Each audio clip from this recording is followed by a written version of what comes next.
Last ஒரு 2 மந்த்தா என்னோட diet routine இப்படி தான் போயிட்டுருக்கு. 1 வீக் ஃபாலோ பண்ணுவேன். 1 வீக் டயட்ட அப்படியே விட்டுருவேன். அந்த 1 வீக்ல குறைஞ்ச 500 கிராமும் அடுத்த 1 வீக்ல அப்படியே டபுளா ஏறிடும்.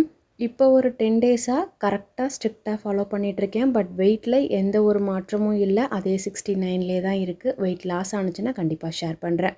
மார்னிங் எழுந்திரிச்சோனே எப்பவும் போல ஜீரா வாட்டர் குடிச்சிட்டேன். இப்போ மார்னிங் மட்டும் இல்ல, கொஞ்சம் அதிகமாவே போட்டு வச்சுக்கிறது. ஆஃப்டர்நூன் அப்புறம் நைட்டு டின்னருக்கு அப்புறமாவும் இந்த ஜீரா வாட்டர் எடுத்துக்கிறேன்.